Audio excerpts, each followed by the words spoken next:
Hello everyone, आप सभी लोगों का बोध युक्ति क्लासेस में स्वागत है। जैसा कि बैकग्राउंड में आप लोग देख रहे होंगे, बीपीएससी ने कर दिया खेल। ऐसा क्या खेल कर दिया? इससे संबंधित पहले भी एक वीडियो बनाया गया था जिसमें रिजल्ट को लेकर बताया गया था अनुमान कि इस महीने में आप लोगों का रिजल्ट आएगा। तो कुछ रिजल्ट की संभावना जो पहले बताई गई थी वो तो सही हुआ, पर मेंस को लेकर जो 71 का जो मेंस होने वाला है, 71वीं बीपीएससी का जो मेंस होने वाला है, वो सीमा से ज़्यादा जाता हुआ दिख रहा है। तो इसमें बहुत से बच्चों का लगातार कॉल आने लगा कि अब आगे क्या करना है सर, इतना लंबा समय गैप मिल गया है तो हम इसमें किस कैसी रणनीति बनाए। तो इसी संदर्भ में हम आज चर्चा करेंगे। तो बीपीएससी का नया कैलेंडर क्या है उसे एक नज़र देखते हुए आगे बढ़ेंगे। कौन सा रिजल्ट कब तक आएगा इस पर भी एक संक्षिप्त चर्चा कर लेंगे। फिर बहुत से बच्चों का यह भी कहना है कि चुनाव का कितना प्रभाव रहेगा सर, या आने वाले दिनों में यह कितना प्रभावित कर सकता है।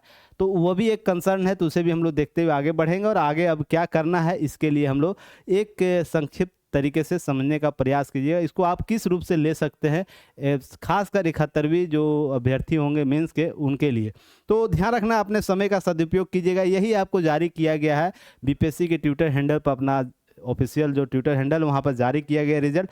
हालांकि ये ब्लर है, थोड़ा सा क्वालिटी अच्छी होनी चाहिए थी, पर ध्यान रखना है कि इसमें कुछ डेट जो दिया गया है उसको अगर समराइज तरीके से हम लोग देखें तो एक डेट आएगा जिसमें हम लोग चर्चा कर लेंगे सारी चीज़ों को। जैसे इसमें महत्वपूर्ण रूप से ध्यान रखिएगा, 70 मेंस को लेकर रिजल्ट कब तक आएगा? दिसंबर 2025 में आएगा। वहीं 70 अगर हम बात करें इंटरव्यू कब होगा? दिसंबर में होगा। तो कहने का मतलब है अगर दिसंबर या फर्स्ट वीक में आ रहा है, अनुमान की हम बात करें फर्स्ट वीक में आ रहा है और ये लास्ट वीक से स्टार्ट होता है, तो अमूमन आपके पास रिजल्ट आने के बाद अगर इंटरव्यू स्टार्ट होता है, पैनल बनता है, तो आपको कम से कम 20 से 25 दिन का समय ज़रूर मिलता है। तो अभी से आप इसके लिए तैयारी कर सकते हैं। और ध्यान रखिएगा, इसके लिए मैंने युक्ति आई इस पर आप लोगों को क्या किया था, कटअप बताया था, जिसका लिंक मैं यहाँ पर शेयर कर दूंगा इस वीडियो के कमेंट सेक्शन में। आप उस लिंक से आप उस वीडियो को देख लीजिएगा। अगर आपका नंबर उसके आसपास आ रहा है तो क्या करना है, तैयारी शुरू कर देना है। और अगर नए तरीके से अगर चाहते हैं कि इसका फिर से थोड़ा सा कटअप को लेकर रिव्यू कर दिया जाए तो आप लोग कमेंट सेक्शन में बताइएगा, तो फिर से मैं बना दूंगा उसके लिए वीडियो। नहीं तो आप पुराने वीडियो को ही देख के चीज़ों को क्या कर सकते हैं, आगे की रणनीति तय कर सकते हैं। ध्यान यहाँ रखना है, इस दौरान आपको अपने सारी क्षमता को क्या करना है इस एक महीने के दायरे में, क्योंकि अक्टूबर अब समाप्त है। नवंबर और दिसंबर, आपको नवंबर एक महीना पूरी तरीके से मिला हुआ है जिस पर आप काम कर सकते हैं, और जितना अतिरिक्त समय यहाँ से मिलेगा आप उसको ऐड ऑन कर सकते हैं। तो हम मान के चलते हैं 1 से सवा महीना का समय आपको मिलेगा जहाँ पर आप अपनी बेहतर प्रदर्शन कर सकते, क्योंकि यहाँ करो और मरो की स्थिति होती है सभी अभ्यर्थियों के लिए। जिनका चयन होगा वो सब अपना बेस्ट देना चाहते हैं, तो ध्यान रखिएगा, इसको आप उपयोग कर सकते हैं। वहीं 71वीं बीपीएससी पीटी का रिजल्ट आपको नवंबर में, जो पहले भी अनुमान लगाया कि नवंबर आपको लास्ट वीक तक आने की संभावना है। तो यहाँ पर ध्यान यह रखना है कि चीज़ें जब बताई जाती है तो उसके अनुसार काम करने की आवश्यकता होगी। जब नवंबर में आपको रिजल्ट आ रहा है 71वीं बीपीएससी पीटी का, पर ध्यान रखिएगा यहाँ पर खेला बीपीएससी ने कर दिया। इसका मेंस का एग्जाम कब लेगा? मार्च अप्रैल में। हालांकि मैंने पिछला वीडियो बनाया था तो मैंने एक रेफरेंस बताया था कि मुझे 24 सितंबर को इसकी सूचना मिली थी, 24 सितंबर 2025 को, कि जो मेंस का एग्ज़ाम है ना फरवरी तक जाएगा। तो कुछ बच्चों ने कमेंट कर दिया सर सोर्स आपका कुछ और ही रहता है, पर मुझे 24 सितंबर को ही इसका आया था कि हाँ कब होगा मेंस का रिजल्ट, कब आएगा? 20 नवंबर तक आपको पीटी का रिजल्ट आने की संभावना है, 20 नवंबर तक आ जाने की संभावना। तो मैंने उस दिन इसका स्क्रीनशॉट देना भूल गया था, पर आज मैं उसे दिखा रहा हूँ ताकि आप लोग कंसर्न रहिए कि जो चीज़ें बताई जाती है कम से कम उसके अनुसार काम करना है। हाँ, मैं इसको लेकर था कि फरवरी तक, मे बी फरवरी तक यह जाने का डेट है, पर मार्च एक महीना अतिरिक्त समय मिल गया। अगर लास्ट मार्च में आता है आपका रिजल्ट, या अप्रैल फर्स्ट वीक में आपको रिजल्ट कहते हैं एग्ज़ाम लिया जाता है इसके लिए, जो आपका रिजल्ट नवंबर में आ रहा है इसका एग्ज़ाम आपको लिया जा रहा है, तो अतिरिक्त समय का उपयोग करना है, उसको समय नहीं बर्बाद करना है। कमेंट करने वाले बहुत से नेगेटिव कमेंट करेंगे, आपको इसके लिए बताएंगे बहुत समय है, पर आपको ध्यान क्या रखना है, इसके लिए क्या करना चाहिए, आपको सिलेक्शन लेना है ना, सिलेक्शन लेने के लिए बेहतर चीज़ें करने की आवश्यकता है। अब इसके अतिरिक्त ध्यान रखिए, इसके बाद जब हम लोग बात करते हैं चुनाव का कितना प्रभाव रहा, देखिए चुनाव का रिजल्ट आपको 14 नवंबर को आने वाला है, उसका काउंटिंग होगा ना 14 नवंबर को। तो जब हम बीपीएससी की बात करते हैं तो एक संवैधानिक संस्था के तौर पर काम करते हैं, पर इसका यहाँ पर कार्यक्रम को लेकर कोई प्रभाव नहीं पड़ता। इसका अपना ऑटोनोमस स्टेटस है जिसके माध्यम से वो काम करता है। पर जो कर्मचारी इसके लिए काम करते हैं ना, जब एग्ज़ाम होगा, जब एग्ज़ाम होता है तो उसके लिए कर्मचारी लगे होते हैं, प्रशासनिक अधिकारी लगे होते हैं। तो ध्यान रखिए 14 नवंबर तक सारी चीज़ें समाप्त हो जाएंगी, सरकारें बन जाएगी उसके बाद जस्ट कुछ दिनों के बाद, तो चुनाव का उतना प्रभाव नहीं होगा। इसको ध्यान में रखना है। हाँ, क्या बनना, सरकार अब नीतियाँ कैसे लाएगी, उसके बाद नई सरकारें बनेंगी तो नीतियाँ किस रूप से प्रभावित कर सकती है, वो थोड़ा सा एक पॉइंट होगा जहाँ पर बीपीएससी आयोग को क्या करना होगा, आयोग को तालमेल बैठाने की आवश्यकता हो, तो उसका अपना प्रशासनिक निर्णय है, वो उस तरीके से काम करेगा। अगर इसमें कुछ प्रभाव आता भी है तो हम उसी के अनुसार काम करेंगे ना, उसी के अनुसार काम करेंगे। अब यह इसके लिए हम लोग को क्या हो रहा है, नेगेटिव नहीं होना है। जो समय दिया जा रहा है, जिस तरीके से वो कैलेंडर जारी कर रहा है, उसके अनुसार से आपको काम करने की आवश्यकता है। तो हम थोड़ा सा उसके लिए पॉजिटिव माइंडसेट से काम करने का प्रयास करेंगे। केवल इस नहीं कि चुनाव है तो हम थोड़ा सा बैठ जाए, थोड़ा सा क्या करें, आराम कर ले, ऐसा नहीं। जो समय मिलेगा उसको यूटिलाइज करना, अलग तरीके से करना, उसके लिए हम लोग चर्चा कर लेंगे। अब इसके आगे क्या करना है, इसके आगे आपको जब ये डेट देख रहे हैं आप लोग, जहाँ पर मेंस का रिजल्ट आपको जब दिसंबर में आ रहा है, ध्यान रखिएगा, मेंस का रिजल्ट दिसंबर में आ रहा है, इंटरव्यू का आपका रिजल्ट, इंटरव्यू का जो स्टार्ट होगा दिसंबर लास्ट वीक तक हम मान के चल रहे हैं, या जब भी इसका समय शेड्यूल आएगा उसके अनुसार। तो इसमें आपको क्या करना है, अभी से स्टार्ट कर दीजिए। सबसे पहले बायोडाटा बनाना शुरू कीजिए, बायोडाटा बनाना शुरू कीजिए। दूसरा काम कीजिए कि आपका जो ऑनर्स का पेपर है और जो ऑप्शनल पेपर है उसके लिए काम करना शुरू कीजिए। उसके संबंधित पक्षों की बात कर लीजिएगा, उससे जो बेसिक चीज़ें हैं उसको कवर करने का कोशिश कीजिए। फिर करंट अफेयर्स को डेली पेपर आपको क्या करना है, करंट अफेयर्स को क्या करना है, डेली आपको रिवीजन करना है। 1 से 2 पेपर आपको क्या करना है, रिवीजन करना है। उसके लिए देखना है, बार बार देखना, आँख के नज़र से गुजारिए ताकि न्यूज़ आपको अभी से पता चलता रहे। और उसका एडिटोरियल संपादकीय होता, कम से कम उसे ज़रूर देखिएगा ताकि जो भी चीज़ें चल रही हैं देश दुनिया में उसका एक जगह आपको पता चल जाए, एक ही आर्टिकल से। तो आप यह काम कर सकते हैं। इसके लिए मैं अलग से एक प्रोग्राम लाया हूँ जिसको आप लोग ज्वाइन कर सकते हैं, जिस पर हम लोग चर्चा करेंगे। उसके लिए अलग से प्रोग्राम आपको बताई जाएगी, उस पर वीडियो बनाया जाएगा, तो हम फिलहाल उस समय बात कर लेंगे। फिर 71वीं बीपीएससी पीटी का जो रिजल्ट है नवंबर में आने की संभावना बताई जा रही है। और जब हम बात करें रिजल्ट की, बात कर रहे हैं ना, नवंबर में जब आएगी, और इसका जो मेंस होगा, मेंस जो बात कर रहे हैं आपको मार्च अप्रैल में, तो ध्यान क्या रखना है, इस 5 महीने का जो समय मिलेगा, 5 माह का समय जो मिलेगा, उसमें आप 2 चीज़ें कर सकते हैं। या तो अपने आप को सर्वश्रेष्ठ बना सकते हैं, या उस समय को आप इसी तरीके से गवा सकते हैं। 2 ही काम कर सकते हैं। जब आप समय बेहतर करना चाहते हैं, समय जब बेहतर करना चाहते हैं, तो ध्यान क्या रखना है कि मार्च और अप्रैल, हम समझ रहे हैं कि लास्ट वीक मार्च होगा ये जो दिया हुआ डेट, या फर्स्ट वीक आपको क्या होगा, अप्रैल होगा।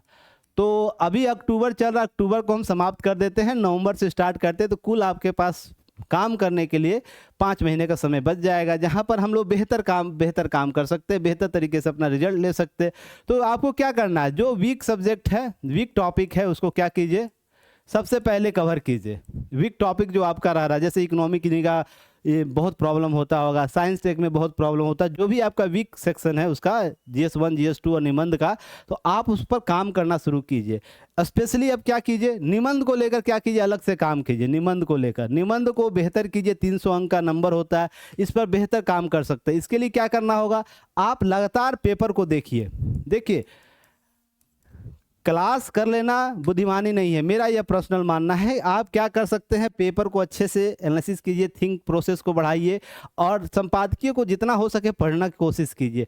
कुछ शब्दों का चयन, कुछ मानक शब्दों का प्रयोग, एग्जाम्पल शब्दों का प्रयोग, मानक, इस प्रकार के ना प्रयोग करना शुरू कीजिए। कुछ अपने अंदर का है ना इनब्रिंग कीजिए, अपने आप की क्षमता को बढ़ाने का प्रयास कीजिए इसमें, तो आप इसमें बेहतर काम कर सकते हैं। इसके लिए आप लोग सपोर्ट कर सकते हैं। ध्यान क्या रखना है, उसमें कुछ चीज़ें हैं, पहले से आपको जो सेक्शन है पार्ट 1 पार्ट 2 पार्ट 3 इसका जो है, उसके अनुसार पार्ट 1 पार्ट 2 और पार्ट 3 जो इसका निबंध का है, उसके अनुसार आप अपने विषय का चयन पहले से कर सकते हैं। इस प्रकार के प्रश्न पूछे जा सकते हैं, तो उसको क्या कर सकते हैं, अभी से ही तैयार करना शुरू कीजिए। अब इसके अतिरिक्त क्या कर रहे हैं, अब यहाँ पर ध्यान रखिए, करंट अफेयर्स जो IR प्लस IR है, उसका दायरा बढ़ जाएगा। क्यों दायरा बढ़ जाएगा, जब PT हुआ है जब से, और जब मेंस होगा तब तक, कुल आपको 8 से 9 महीने का समय हो जाएगा। तो क्या करना है, इसके लिए आपको लंबा क्या करना होगा, सब्जेक्ट सूची बनानी होगी। अब ये सबसे बड़ा समस्या होगा, क्योंकि अब आपको खुद नहीं पता होगा कि अब टॉपिक कहाँ से प्रश्न पूछ जाएगा। इसलिए करंट अफेयर्स IR का सेक्शन, और ध्यान रखिएगा 69 का अगर हम बात करें, 69 का हम बात करें तो इसमें 310 नंबर का क्वेश्चन आया है। 70 में आपको लगभग 400 में भी 410, शायद 410 नंबर यहाँ भी या 420 के आसपास अप्रोक्स आया है, जो आपको ध्यान करंट से प्रभावित टॉपिक था, जहाँ करंट से जुड़ा हुआ प्रश्न पूछा गया था। अगर हिस्ट्री के पार्ट को छोड़ दिया जाए, बाकी सारे सेक्शन आपको करंट रिलेटेड चीज़ें पूछी गई थी। तो आपको क्या करना है, इस करंट अफेयर्स को अच्छे से मजबूत करना है इस दौरान। तो 6 महीना में आप ये काम कर सकते हैं। और स्टेटिक्स पार्ट जो आप लोगों को चलाया जा रहा है, काम किया जा रहा है, उस पर आप देख सकते हैं। उसके लिए हम लोग प्रोग्राम चला रहे हैं, जैसे 75 डे में आपको क्या करना है, 100 टॉपिक को हम लोग कवर कर रहे हैं। तो क्या करेंगे, अब इसको रीशेड्यूल कर देंगे हम लोग। क्या करेंगे, करंट अफेयर्स के सेक्शन को थोड़ा अधिक करेंगे उसमें, क्योंकि अब दायरा बढ़ जा रहा है, बाकी सारी चीज़ें सेम रहेंगी, बस करंट अफेयर का सेक्शन जुड़ जाएगा। तो इसको रीशेड्यूल करके हम लोग आप लोग के सामने लेकर आएंगे। तो इसके लिए 1-2 दिन का समय हमें दीजिए। दूसरा, अब जो टेस्ट सीरीज आप लोग सभी जगह दे रहे होंगे, तो क्या करना है, बदलते परिप्रेक्ष्य में आपको सारे टेस्ट सीरीज को क्या करना है, रीअरेंज करना होगा। रीअरेंज आप लोग कीजिए ताकि आप बने रहिए। डेली अब आंसर राइटिंग पर फोकस कीजिएगा। वीकली आंसर राइटिंग ठीक है, कर रहे हैं तो कोई दिक्कत नहीं है, पर क्या कर सकते हैं, इसके लिए खुद को बनाए रखने के 5 महीना बहुत समय होता है ना किसी अभ्यर्थी के लिए। अगर मान लीजिए आपका कोई रिजल्ट इस बीच में नहीं है, केवल आपको मेंस ही देना है खतरबी का, तो आपके पास बहुत समय है। खाली समय शैतान का होता है। तो क्या करना है आपको, इसके लिए आप डेली आंसर राइटिंग कीजिए। डेली आंसर राइटिंग आप करिए, DAW करिए। डेली आंसर राइटिंग प्रोग्राम में आप शामिल हो सकते हैं, या खुद से भी कर सकते हैं। अगर नहीं शामिल हो पाते हैं, बहुत से बच्चों पर पैसा नहीं होता है, तो क्या कर सकते हैं, आपको जो फ्री कंटेंट यहाँ दिया जा रहा है यूट्यूब पर, आप उससे कुछ प्रश्न आप अभ्यास कर सकते हैं। उससे टॉपिक जो PYQ आया उसको देख सकते हैं, कवर कर सकते हैं। पर डेली एक टॉपिक, एक क्वेश्चन का लिखिए। लिखने का प्रयास, एक शॉर्ट क्वेश्चन, एक लॉन्ग क्वेश्चन अभी से अभ्यास कीजिए, ताकि आप ये 5 से जो समय आपको 5 माह का मिला है, उसका उपयोग आप लोग कर सके, बेहतर तरीके से उपयोग कर सके। नहीं तो क्या होगा ना कि अपना इकोसिस्टम में प्रभावित होना शुरू हो जाएंगे। तो अपने आप को क्या करना, गलत तरीके से उसको समय उसका बर्बाद नहीं होना, उसका यूज़ कीजिए। अब एक चीज़ और आप कर सकते हैं, जब इस डेट की बात करें, मार्च अप्रैल डेट की बात कर रहे हैं, तो आप इसके अतिरिक्त क्या करेंगे कि करंट अफेयर्स, निबंध और वीक टॉपिक को करने के बावजूद भी अब क्या कीजिए, आप बेबी स्टेप थ्योरी पर काम कीजिए। बेबी स्टेप थ्योरी पर। अब ये क्या है कि आप 1 से लेकर 30 दिन का समय, आपका जो 1 महीने का समय होता है, उसको बांटिए। किस तरीके से बांटना है कि मान लीजिए आप कितने दिनों का है ना रिवीजन याद रहता है, कोई टॉपिक पढ़ रहे हैं, कितने दिनों तक याद रहता है, क्योंकि ये 5 महीना का समय है। तो आप एक अलग काम कर सकते, जिससे सारी चीज़ें आपका कंक्लूड रहेगा। तो आपको क्या करना है, मान लीजिए आपके पास 5 दिन की चीज़ें याद रहती हैं, जो भी टॉपिक आपने 24 घंटा में पढ़ा है, उस टॉपिक का निचोड़ आपको 5 दिनों तक याद रहता है। तो क्या करना, 6ठे दिन इस 5 से पहले की चीज़ें याद कर लेनी है, फिर 7वें दिन उसके पहले की चीज़ें याद कर लेनी है, रिवीजन कर लेना है। कहने का मतलब एक मोर रिवीजन आप कर सकते हैं। तो बेबी स्टेप थ्योरी अपना सकते हैं, पीछे बढ़ बढ़ कर काम कर सकते हैं, एक अलग तरीके से कॉन्सेप्ट लेकर काम कर सकते हैं, जहां पर आप है ना इस 5 महीने खुद को एनर्जेटिक रखिएगा, मोटिवेट रखिएगा, और जो काम आप करने, जो आपका लक्ष्य है, उसके साथ जुड़े रहिएगा। नहीं तो समय बर्बाद होगा और सारी चीज़ें आपको इसी तरीके से परिवर्तित होते हुए दिखेंगे, तो आपका रिजल्ट प्रभाव होगा। तो क्या करना, आपको खुद को मोटिवेट कर रखना है और इस समय का उपयोग करना। जो भी समय अतिरिक्त दिया गया है, अब हम आयोग से हम लोग लड़ नहीं सकते ना, आयोग से हम चीज़ें ये नहीं बोलेंगे जल्दी ले लो, हमारे पास और भी चीज़ें करने को इतना समय क्यों। उसकी प्रशासनिक क्षमता के आधार पर ही सारी चीज़ें दी गई होंगी। हालांकि 24 नवंबर को जो मेरे पास जो चीज़ें आई थी, वो ही क्लियर कर दिया था कि अभी सीरियस नहीं एग्जाम को लेकर, मेंस को लेकर। पर ध्यान यह रखना है, जो भी वो कैलेंडर दे रहा है उसके अनुसार काम करना है।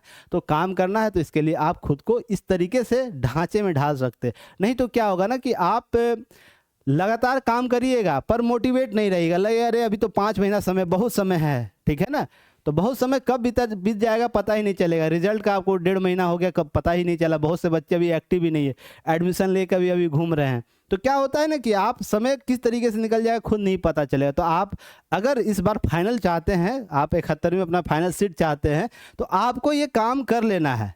उसके लिए अलावा कुछ किसी की बात नहीं सुननी है, केवल अपने रिजल्ट पर फोकस होकर काम करना है। दुनिया की कोई ताकत आ जाए उसको आपको डिगना नहीं, इस बार रिजल्ट लेके ही रहना है। तो यही काम कीजिए। इस तरीके से हम लोग फिर आपको मिलेंगे जो भी रीशेड्यूल होगा प्रोग्राम उसके साथ हम लोग आपके साथ मिलकर काम करेंगे। अगर कोई दिक्कत होगी, कोई समस्या होगी तो आप कमेंट सेक्शन में लिख सकते हैं, इस तरीके से हम लोग उस पर फिर से चर्चा कर लेंगे। धन्यवाद, जय हिंद।